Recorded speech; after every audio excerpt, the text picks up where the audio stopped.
procrastination doesn't just steal your hours. It slowly eats away at your potential. It's those tiny, seemingly harmless moments of putting things off that snowball into some of life's biggest regrets. Our biggest regrets in the long run are not our failures. They're our failures to try. And it's the actions not taken. Did you know that the average person spends about 218 minutes a day procrastinating? That's over 55 days a year. Wasted, simply gone. Let that sink in for a second.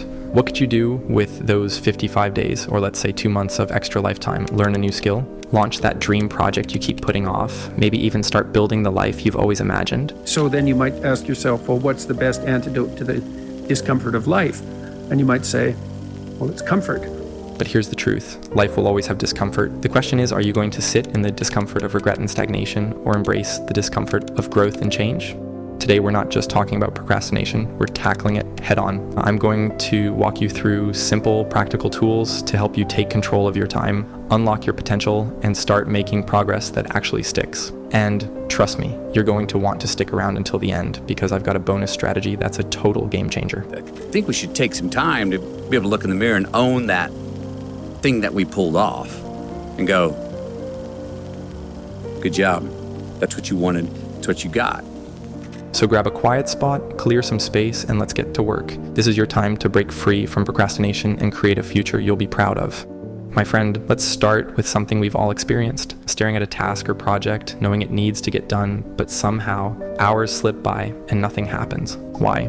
Procrastination doesn't just happen randomly, it sneaks up on us, fueled by specific fears, doubts, and habits. Let's break it down.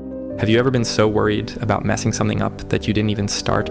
I know I have. I remember delaying a big project once because I felt like it wouldn't be good enough. I kept telling myself, I'll start tomorrow when I'm more prepared, but tomorrow came and went. Days turned into weeks, and before I knew it, I was scrambling to meet the deadline, filled with regret.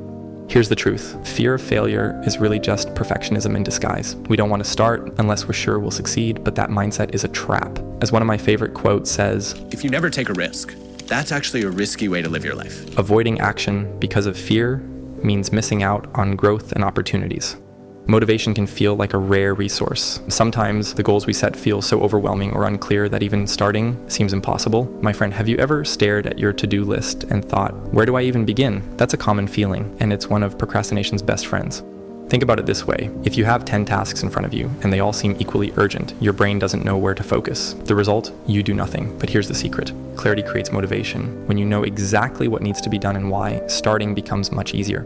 One way to get clear is to zoom out. And so I often think about productivity in my own life at the scale of decades. What do I want to do in my 20s? What do I want to do in my 30s? What do I want to do in my 40s? And that helped. What do you want to accomplish in your 30s, your 40s? By thinking long-term, you can break tasks into smaller, manageable steps that align with your bigger vision. Then there's the problem of overthinking. Have you ever spent so much time weighing options or planning every detail that you ended up doing nothing? That's paralysis by analysis. It's like trying to solve a maze by thinking about every possible path before taking a single step.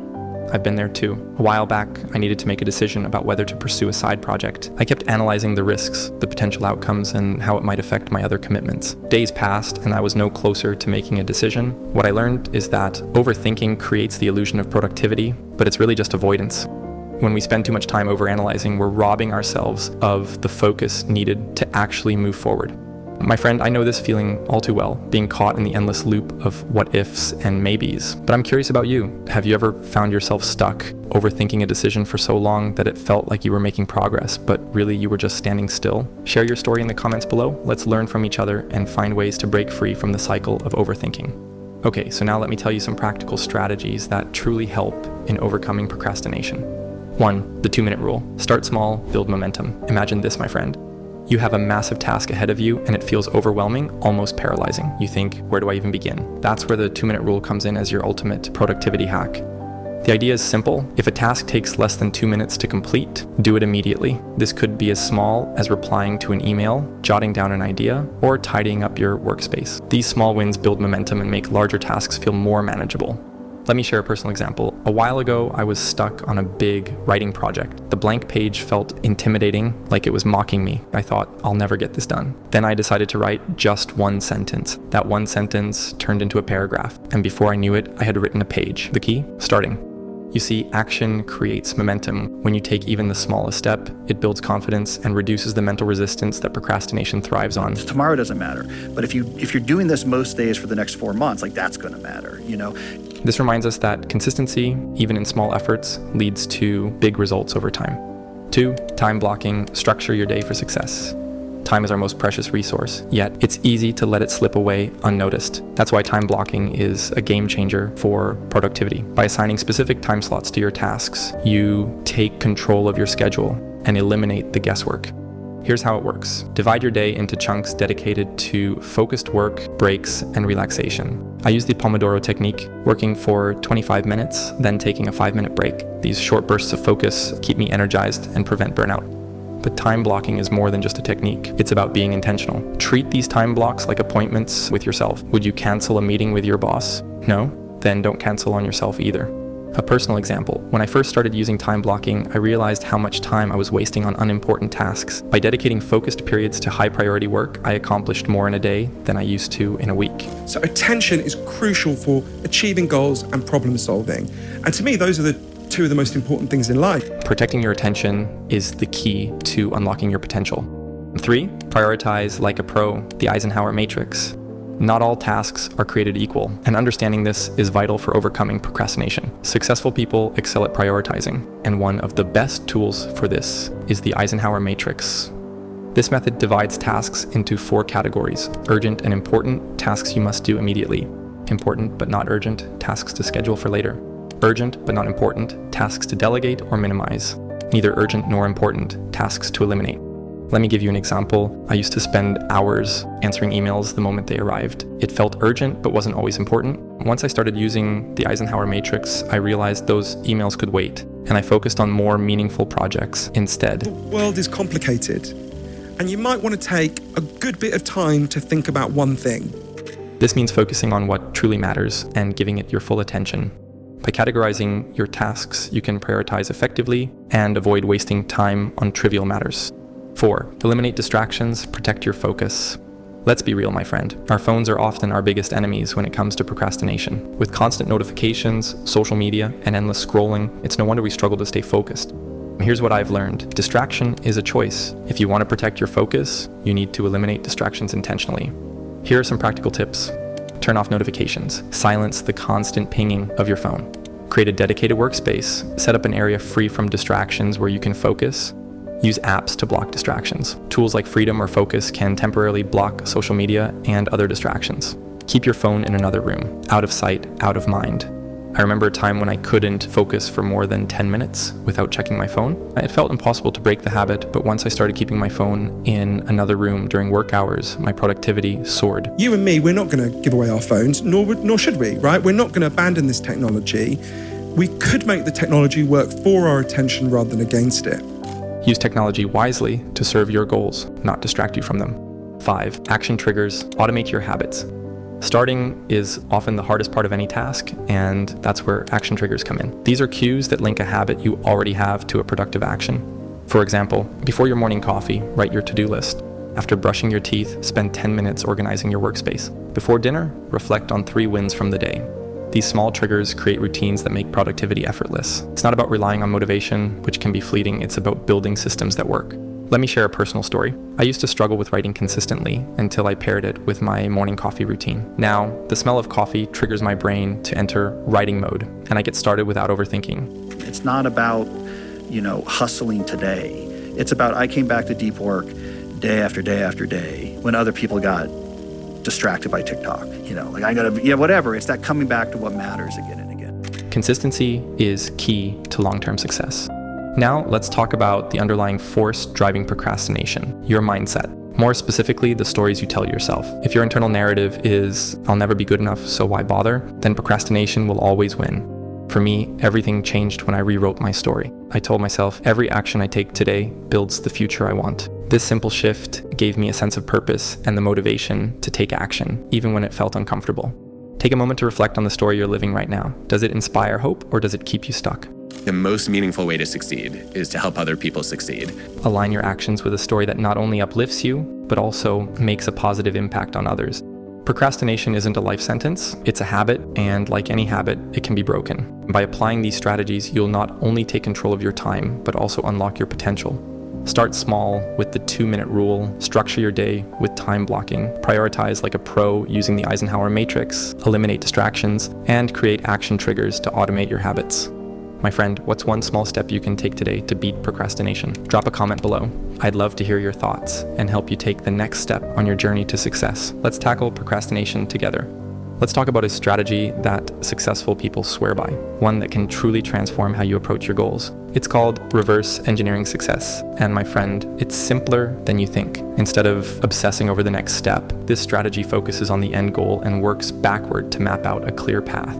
Have you ever stared at a massive goal and thought, where do I even begin? That sense of overwhelm can be paralyzing. I've been there too. But here's the secret. When you reverse engineer your goals, you stop asking, what do I do next? And start asking, what needs to happen for me to achieve this?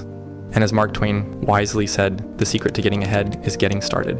Reverse engineering success is about visualizing the outcome you want and deconstructing it step by step until you know exactly what to do today. Think of it like building a puzzle. You start by looking at the completed picture on the box and then figure out how the pieces fit together.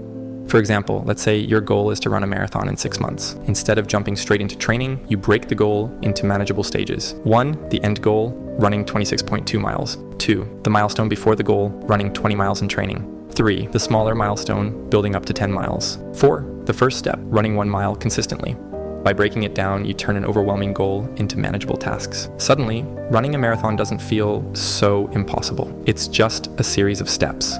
There's a psychological reason why reverse engineering is so effective. When you start with the end in mind, you create clarity. Clarity eliminates doubt, and without doubt, procrastination loses its grip. Instead of feeling stuck, you feel empowered because you know exactly what to do. Take this analogy. Imagine you're lost in a maze. If you start at the entrance, every turn feels like a gamble. But if you start at the exit and work backward, the path becomes obvious. That's the power of reverse engineering. Reverse engineering forces you to focus on what truly matters, your ultimate goal. Let's break this process into actionable steps. Step 1, define your goal. Start with crystal clear clarity. What exactly do you want to achieve? A vague goal, like I want to be healthier, isn't actionable. Instead, say, I want to lose 20 pounds in 3 months. The more specific your goal, the easier it is to reverse engineer. Personal anecdote, a few years ago, I wanted to write my first ebook. At first, it felt overwhelming, but when I got specific, I want to write a 100-page book in 3 months. The goal suddenly felt achievable. Step 2, identify milestones. Think of milestones as checkpoints on the way to your goal. For example, if your goal is to save $10,000 in a year, your milestones might look like this. $2,500 saved in 3 months, $5,000 saved in 6 months, $7,500 saved in 9 months. These milestones give you a roadmap and help you measure progress. Step 3, break it down. Once you've identified your milestones, break them into smaller, actionable tasks. Let's stick with the savings example. Milestone, save $2,500 in 3 months. Actionable tasks, save $200 per week. Cut unnecessary expenses. Automate savings transfers. By focusing on these smaller tasks, you make progress feel manageable. Reverse engineering is especially powerful when dealing with overwhelming goals. The key is to zoom out, look at the big picture, and then zoom back in on the small, immediate actions you can take. Personal story, a few months ago I set a goal to launch a YouTube channel. At first, I was stuck in analysis paralysis, researching equipment, editing software, and content ideas. But when I reverse engineered the goal, I realized the first step was simple: record a 1-minute video. That single step got the ball rolling, and now I'm consistently uploading content.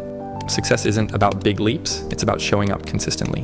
When you reverse engineer, you also identify potential roadblocks early on. This allows you to create solutions before problems arise. For example, if your goal is to build a new skill, you might anticipate challenges like lack of time, difficulty staying motivated, confusion about where to start. By identifying these obstacles, you can plan ahead, schedule time blocks for practice, find an accountability partner, or enroll in an online course to guide you. One of the best things about reverse engineering is that it naturally leads to the creation of systems. Systems are repeatable processes that make achieving your goals easier. For example, let's say your goal is to improve your fitness. By reverse engineering, you might create a system like this. Morning trigger, lay out workout clothes the night before. Time block, exercise at 7 a.m. every day. Habit stacking, pair your workout with a podcast you enjoy. These systems automate your progress so you don't have to rely on willpower alone. Let's look at a real-life scenario. building a successful business. If your ultimate goal is to generate $100,000 in annual revenue, reverse engineering might look like this. End goal, $100,000 in revenue.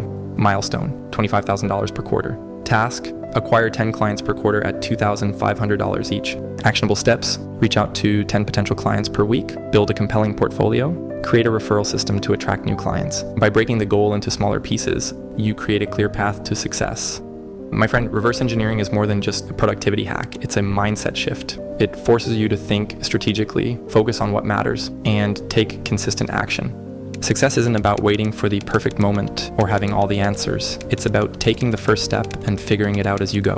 So, what's one goal you've been procrastinating on? Take a moment right now to visualize the end result, work backward, and identify your next step. Drop your thoughts in the comments below. I'd love to hear how you plan to reverse engineer your success. Let me leave you with this, my friend. Success is not final. Failure is not fatal. It's the courage to continue that counts. It's not about waiting for the perfect moment. It's about showing up for yourself today, even in the smallest way.